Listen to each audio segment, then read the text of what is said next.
Hi there everybody, Ollie here, aka Secret Nimbus here, the Magic 2014 Let's Play video. So here with some more Friday Night Magic. I'm using the Lords of Darkness Demon deck this week, so I'm going to draw a new hand as I've only got one land there. This is looking slightly better. Got a Doomblade, I've got an Onyx Mage, Soot Imp. So yeah, I think I'll keep that hand, it's not too bad. I'm not really too thrilled, or I'm not really kind of like overly excited by this deck. There's a lot of removal, so at the beginning of your upkeep, target opponent discards a card if you control the creature with the greatest power, or type for the greatest power. That's a pretty cool card. So basically, if you have the highest power... Did I not play a land? Oh no, he must have gone first. I was like, did I not play a land last turn? I was like, oh no, wait, must be a mad. Ooh, Renegade Demon, that's not a bad one for 5 land, if I can get 5 land down, of course. That is the question. So yeah, this deck revolves around a lot of removal. So we are playing the deck I played last week, so the Swords of the Samurai deck. Interesting. So I'm playing You Mad Bro? It must be. Let's get some more land down. I could Doomblade off his Conda's Hathmo, but I'm not really I don't really want to do that. So Onyx Mage is a pretty cool card, so target creature you control gains Death Touch until the end of the turn. So I'm already up to 3 lands, so I'm only a couple more away from being able to get something like a Renegade Demon down, which is pretty sweet. Is that flying? No, it's not flying. But my Soot Imp, which I can play next turn, oh, okay, so apparently my first opponent's been replaced by the AI already. Okay, well, so we'll see this out. I'll play the AI. Why the hell not? I can't do any worse. Skip blocking on that one, as it will kill my creature off, which I don't really want it to. It's a shame that he decided to leave so quickly. Either he's busy or he doesn't like the idea of playing this particular deck. What I've also found, Promise of Power, you choose one, you draw 5 cards and you lose 5 life, or put an XX black demon creature token with flying onto the battlefield, where X is the number of cards in your hand as a token enters the battlefield. Well, that's pretty sweet. So we are going to play the Soot Imp, so we can start swinging in for... so whenever a player casts a non-black spell, that player loses 1 life. I'm not going to attack because... that would require... What's what I'm looking for? That would...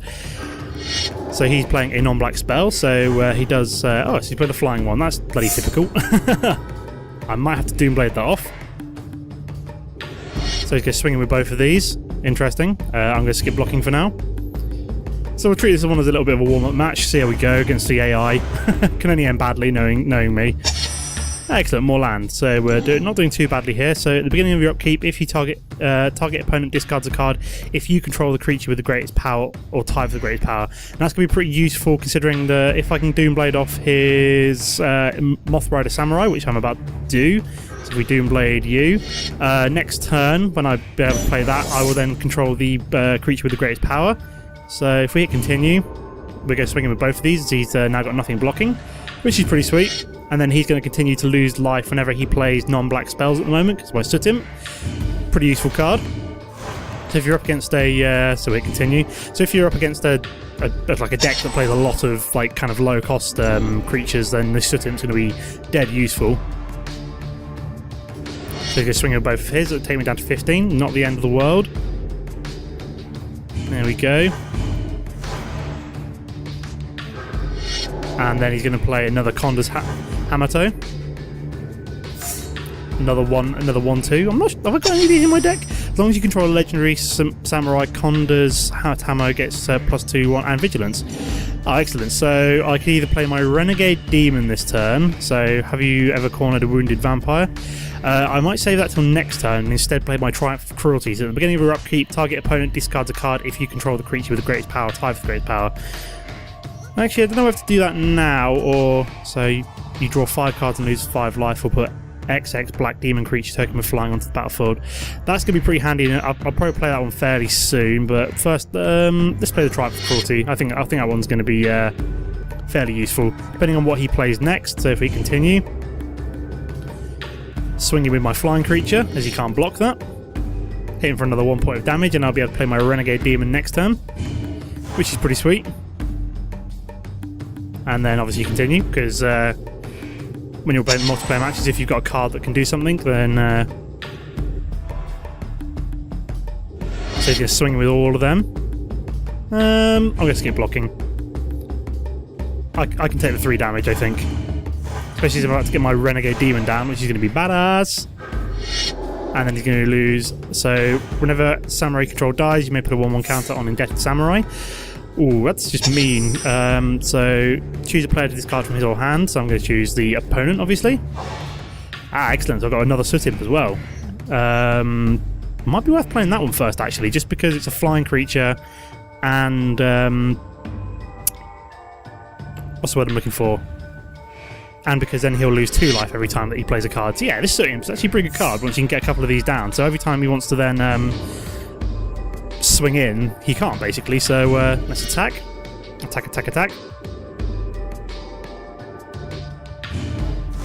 Hit him for 1, then hit continue. Now I am actually going to get... No, I won't be able to kill off his Indebted Samurai, so he's going to be able to hit me for 1, 2, 3... Oh no, so he's not swinging in with that one. Interesting. I'm actually going to skip blocking again. Take another 3 points of damage. And he's not going to play anything else because he doesn't want to lose in it. So I'm going to make him toss away another card. Excellent. More lands, what I like to see. And then we are going to play the Renegade Demon. Nice 5/3 creature. Very nice and beasty. Acts as a nice blocker as well. So I'm going to swing him with both my my Soot Imps. There we go. Excellent. So what's the Pestilence Demon cost? 8 mana. So I've got 6 down, which isn't too bad. So he's going to pass to exile my Renegade Demon. Fair enough, but that is losing him life by doing that though. And I do get to get another land down, which is always handy.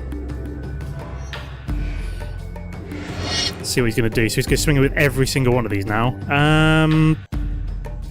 Tell you what, I'm going to block that one.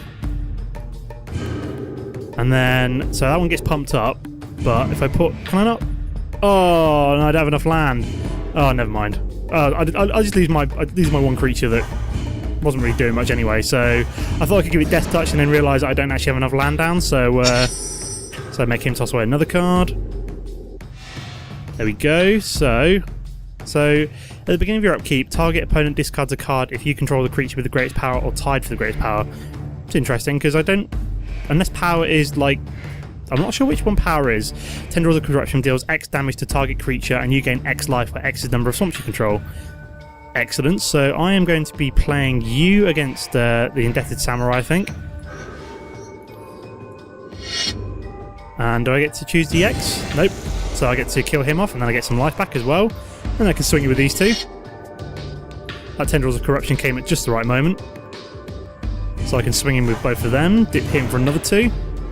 One more mana and I've got my Pestilence Demon, which will basically win this for me. So Pestilence deals 1 damage to each creature and each player. It's fair enough. And he's just going to swing me for another 3. Not really much I can do about that. He's not playing any spells because he doesn't want to lose too much life. So I'm going to make him toss away another card, keeping his card limits down nice and low. So whenever Foul Imp enters the battlefield, you lose 2 life. Or do I go Promise of Power? So Demon Creature token with flying on the battlefield where X is the number of cards in your hand as the token enters the battlefield. What's Entwine do? Some spells, actually she's been too... Oh, right. But if that spell has Entwine, you can pay its Entwine cost to choose both options. It's pretty cool. I'm not sure I have enough mana to play both of them, but...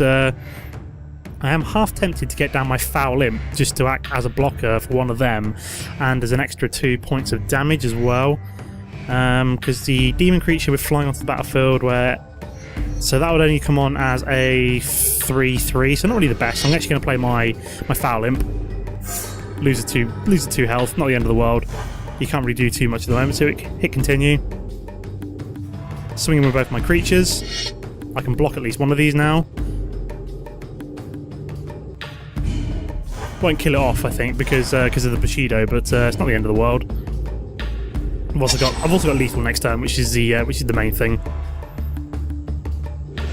So he's going to swing him for 3. I'm just going to skip blocking, I think, unless he can somehow crazy do like 5 damage to me. But that would require him to play. That doesn't count as a spell. Nope. So let's make him toss a card. So he's got no cards in his hand. And what do I get? I get a, when Festering Goblin dies, target creature gains -1 to the end of the turn.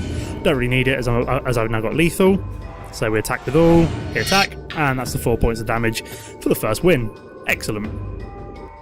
1, 2, 3-4. I'll see you in a sec for game number 2, guys. Hopefully we'll find somebody that doesn't quit straight away. Okay, guys, so here for game number 2. How's this looking? So what does Mutilate do? All creatures gain -1/-1 to the end of a turn for each swamp you control. Pretty good master removal. I can get the Foul Imp down pretty quickly, so I think I'll keep this hand, actually. Yeah. This would be dead useful when playing the Soul Warden, so whenever another creature enters the battlefield, you gain 1 life. So whenever Halo Hunter enters the battlefield, destroy target angel, that could be pretty useful later on, especially if he's running the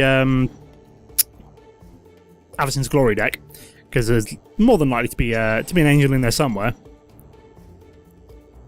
He could be playing. So with this card, he's either playing Bounce and Boon or the Avacyn's Glory. I don't know which one yet, because Soul Warden appears in both of them, so it could be either. This is going to be a tower. Nope, it's not going to be a tower because it's going to be another bloody Soul Warden, isn't it? Typical. So he's gaining life already, which is slightly frustrating. Harrowing Journey. Target player draws 3 cards and loses 3 life. So that could be pretty useful just to finish him off. If you want to give or to draw a few cards for myself. So I'm going to have to take a hit on life there, but I will then be able to swing at him without him blocking me at the moment, unless he plays some kind of flying creature. If this is Bounce and Boon, I can't remember if it does have a flying creature in it or not. So he decided not to swing him with his 2 creatures. I can block both of them. So I'm getting... It'd be nice if I could draw some creatures. This is going to be like a mana... I think this is going to be like a mana flood. Hopefully I won't get a mana flood. I've only got 25 land in this deck. Basically, the reason I put so much land in is because, for example, like the Reaver Demon, which has an 8 mana cost, which is pretty crazy. So he's going to swing and hit me for 2. Hopefully I draw something decent next turn. They do have plenty of land at the moment, so I would like to get one of my other creatures down, which would be nice. Preferably one of my flying creatures would be nice. So he hasn't played anything out yet, which is interesting. Oh my god, this is like a ridiculous mana flood. So all creatures gain -1/-1 till the end of the turn for each swamp you control. That's going to be pretty handy. I'm actually going to play that now to get rid of those 2 Soul Wardens. Although that is going to get rid of my creature. Never mind. That's the kind of the price I was willing to pay there, just to get rid of those 2 Soul Wardens. They were becoming very frustrating. So what's he playing now? Cathar's Crusade. Whenever a creature enters the battlefield under your control, put a 1/1 counter on each creature you control. Oh god, that's pretty mental. Target player draws 3 cards and loses 3 life. I don't want to play the Halo Hunter. Creatures with Intimidate can be blocked only by creatures that share a colour with them and or artifact creatures. I don't want to play him yet. Basically, the reason for that is because I want to draw 3 cards, please. The reason for that is if I am playing the Avacyn's Glory deck and he does manage to get an angel down, I will be able to destroy that immediately, which is going to be pretty handy. Valor. Creature, so what's that then? As long as Valor is in your graveyard and you control a Plains creature, as long as Valor is in your graveyard and you control a Plains, creatures you control have first strike. That's pretty mental. So I am getting pretty close to being able to play... So I've got 1, 2, 3, 4, 5, 6, 7, 8. So I should be able to play my Reaver Demon soon. So whenever Reaver Demon enters the battlefield, if you cast it from your hand, destroy all non-artifact, non-black creatures. They can't be regenerated. That's going to be pretty handy. So how do I want to deal with his Valor? Halo Hunter isn't going to be the best thing here, so I think I'm going to play the Soul Cage Fiend. And, well, I can play 2 Soul Cage Fiends. Excellent. That's what I like to see. May as well play 2 of them. I won't be able to swing in with either of them this turn, but that's not the end of the world. This bad boy will have flying soon, which will be amazing, as I will be able to play him in 2 turns, I think. So he's got nothing else he wants to play. Interesting, considering he has a lot of land open. Wow, this really has been a bit of a severe mana flood. So if we hit continue... so does that have first strike? As long as Valor is in your graveyard and you control a Plains creature, your creatures you control have first strike. Interesting. So I think I'm just going to skip my attack and then also play my... So does Intimidate mean creatures... excellent. So I could actually play this one and then he wouldn't be able to block it either because it can only be blocked by black creatures or artifact creatures, which is pretty sweet. So he's played a Pacifism. You son of a... At least he's wasted a Pacifism on that one, I'll be honest. I can then also play my Reaver Demon. Target player sacrifices a creature. Haha! Go to hell. Sucker! So I can play my Reaver Demon next turn now, which is pretty cool. And then I can hit him for 6. Wow, I thought this deck was going to be terrible, and it turns out it's nowhere near as bad as I thought, considering like the sheer amount of removal that it has. Because I've got about 3 or 4 of these Diabolic Edicts and almost as many Doomblades as well, which is pretty cool. Because Diabolic Edict is good for... So what's he playing then? Urbis Protector. Whenever Urbis Protector enters the battlefield, put a 4/4 white angel creature... Ah, damn it. Why didn't I wait to play my Halo Hunter? That's typical. And it's a 6/6 with first strike. Oh, my God. When Mariva Demon enters the battlefield, if you cast it from your hand, destroy all non-artifact, non-black creatures. They can't be regenerated. Sweet! Bye-bye! You're about to be wiped. Ha-ha! That's even better. That was pretty sweet. I enjoyed that. Yeah, once you can get up to like 8 land in this deck, it is unstoppable. There are so many powerful creatures, and I now have lethal next turn. Excellent. What's he playing then? Mere Battlesphere. Enters the battlefield, put 4 1/1 colourless Mere artifact creature tokens onto the battlefield whenever Mere Whoa! Holy shitballs. That is crazy. I'm going to have to play my Onyx Mage. So, when Mere Battlesphere enters the battlefield, put 4 1/1 colourless Mere artifact creature tokens onto the battlefield. Whenever Mere Battlesphere attacks, you may tap X untap Mere you control. If you do, Mere Battlesphere gets X0 until the end of turn and deals X damage to defending player. But because he played the Cathar's Crusade, whenever a creature enters the battlefield under your control, put a 1/1 counter on each creature you control. Oh my sweet Jesus, that is ridiculous. So that's 6/6/6/6. So I can block. I've got 12 health. This isn't gonna work.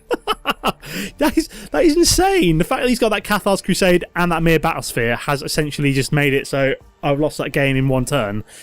Why me? Like, I had lethal as well. I had lethal. Oh, I can't block. I can't.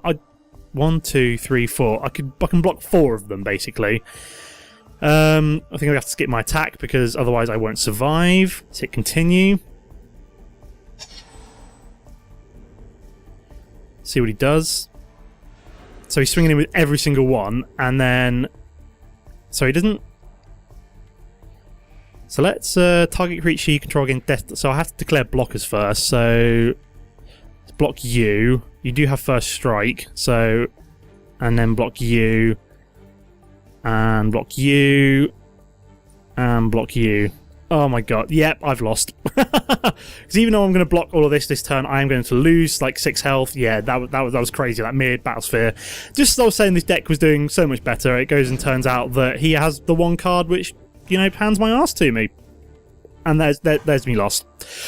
That is typical. Right, I'll see you in a sec for game number 3, guys. Okay guys, so we're here for game number 3. I just had to like quit out of the game because I had some weird thing where it just refused to connect to any games or find any games, which is weird. I'm actually going to draw a new hand because that first one was kind of crummy.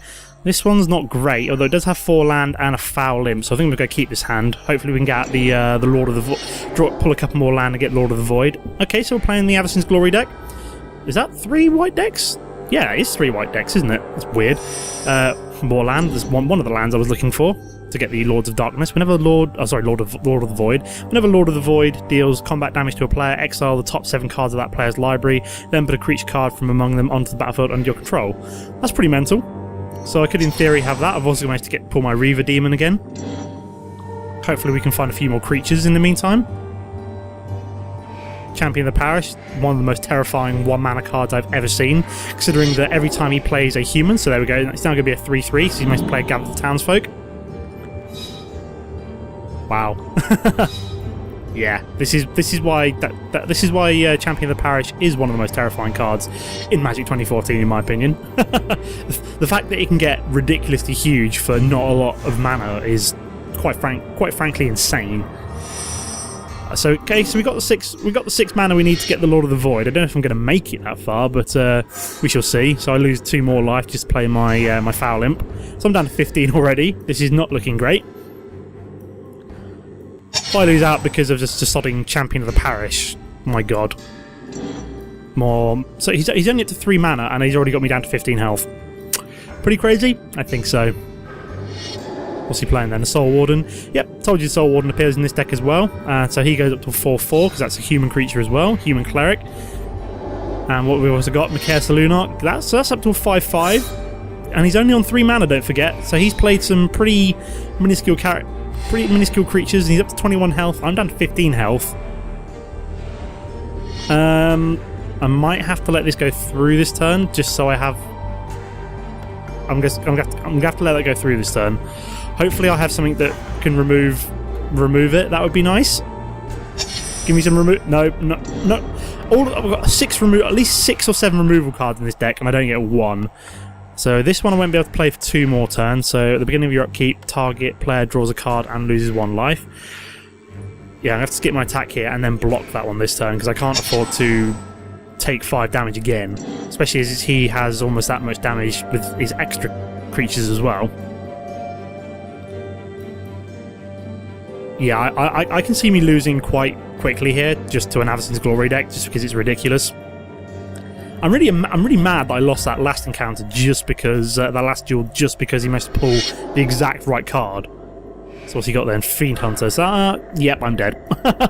GG. Wow, that was insanely quick. Yeah, that's the end of this particular duel, just because he got a Champion of the Parish down and a lot of cheap creatures down pretty quickly as well. This is why Avacyn's Glory is considered one of the best decks in Magic 2014, just because it can do crazy things like that.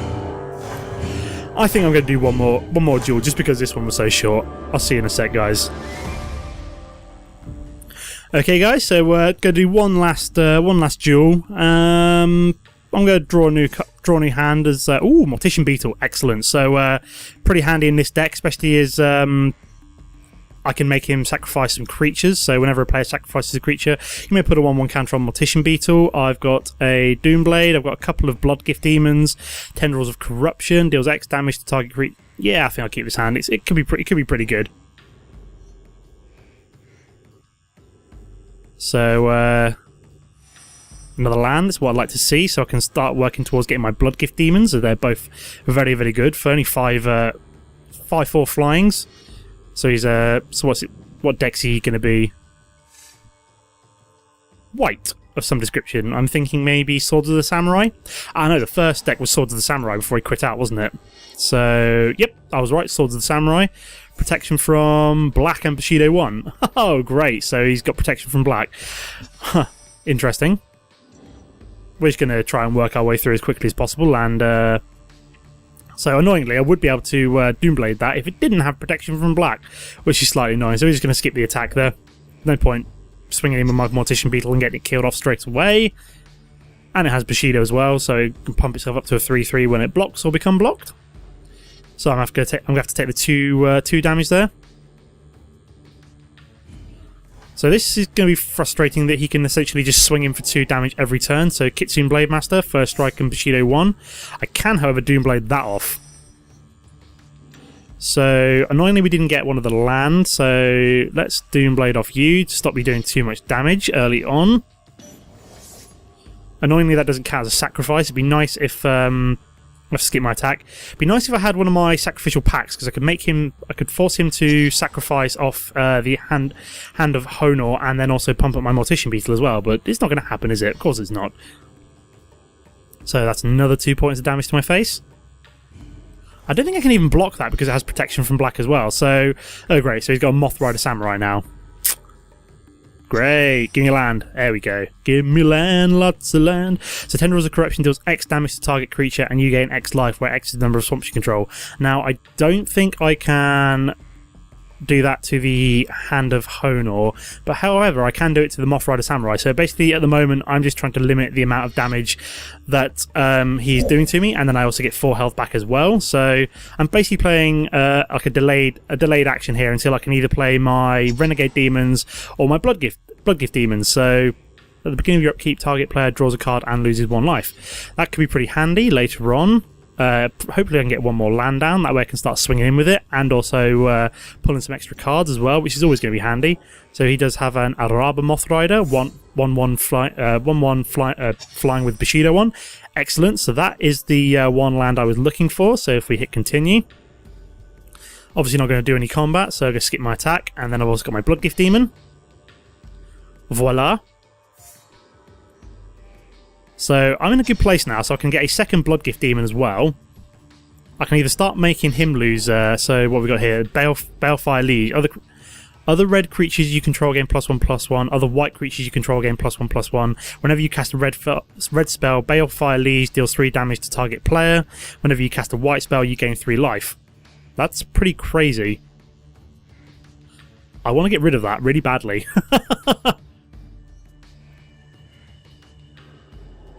So Path to... Oh, God's sake, Path to Exile. And does that mean that he gets 3 life? I do have an extra land, which is always cool. So there goes my first Bloodgift Demon. And I can't block either of them, so I have to take 5 damage here. Excellent. Not. So I've got my Festering Goblin. I've also got a Bloodgift Demon. I don't really want to play the Harrowing Journey right now, so let's play Bloodgift Demon and then probably Festering Goblin as well. So whenever Festering Goblin dies, target creature gains -1/-1 until the end of the turn. Could be handy, could not be. I've got to skip my attack. This Mortician Beetle is essentially useless right now because I haven't been able to pull any of my ones that force him to sacrifice a creature, which is slightly annoying. So I can't block that one. He can swing in for 3 unabated. Annoyingly. Give me something that I can... So I'm actually going to do it to myself because I need to draw a card. Excellent. So let's play a land. So target player sacrifices a creature. Now which one is he going to choose? Renegade Demon. So let's hit continue. Let's swing in with you and you, I think, maybe? Nah, is there any point swinging in with my Festering Goblin? Or do I just swing in with my Bloodgift Demon? What is that Bushido up to? Bushido's up to a 3/3, so I'm going to attack. Hopefully he decides to block. Nope, he decided not to block. And then let's use Diabolic Edict on him. See what he does. Let's see which one he decides to choose. So he decided to get rid of his flying one, as expected.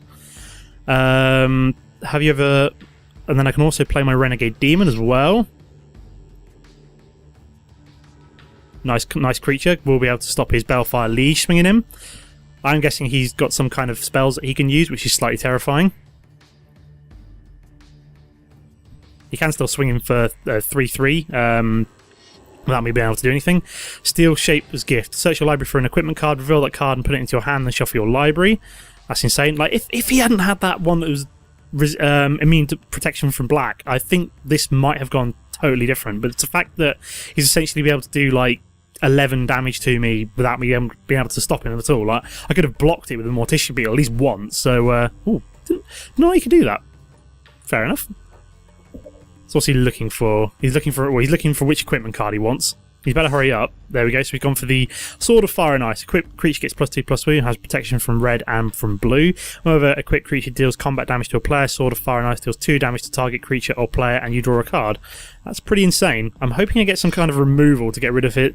To get rid of that. The creature that wipes his entire board would be nice right now. How much land have I got? I've got 7. So yeah, it's going straight on that one. That's bloody typical.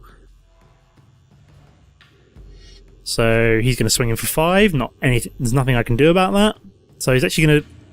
I'm guessing 7. He's going to do it to my face as well.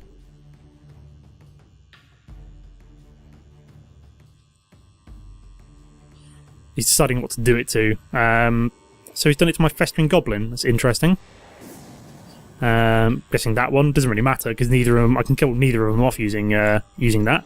So I'm down to 4 health, and he's also playing a Devoted Retainer with Bushido 1. Someone goes down to a... So, did I draw anything good? I think I'm going to have to do it on myself, just so that hopefully I can draw... Nope, that didn't help at all. That did not help at all. Target player... Should have done it on him, and then I could have drawn the 3 cards instead, but I think that's GG. Annoyingly. Basically, my downfall was something that gave protection from black the entire way through. This always seems to happen whenever I play the Swords of the Samurai deck with like a mono-coloured deck. He always seems to be able to do that to me. Let's just do it to him. Why the hell not? Let's see if he can kill me off any quicker. I did some damage to you. Haha! Is it worth swinging him? I can swing in for bugger all. Why the hell not? Let's just attack with everything. It's not as though I can block his 5/5 next turn, so wow, you cut off one of my creatures. You may as well just let all of that go through. Let's be honest. I'm going down to 11. It's a result. It's a start. So yeah, that's going to be the GG there. Another piece of equipment, of course. Oh, that is insane, the fact he managed to pull the one creature from his deck. That's probably the one creature in his deck that has that protection from black as well. Any other creature, and I probably would have been okay. But no. Why can that one have been at the bottom of his library? His deck even, sorry. So there we go, there's the GG. Sorry about that, guys, ending in a defeat. I almost did it, but didn't quite. I'll see you in a sec. Okay, guys, so it wasn't the great success. That deck didn't play as badly as I thought it was going to. With a couple of essentially, I'm going to say, lucky draws for the opponent, like the protection from black and that mere Battlesphere. The third game against the Avacyn's Glory, that was always going to end badly, considering that this is quite a slow deck, and the moment he got that champion the parish down, I was like, yeah, that's me over and done with. I'm not beating him. If I'd managed to pull one of my removals, it might have been slightly different, but unfortunately I didn't. But never mind. So yeah, I'm going to leave the episode there. It's always nice seeing you comment, guys. It makes me feel loved, and to let me know that you're still watching. If you enjoyed the video, don't forget to hit like and favourite.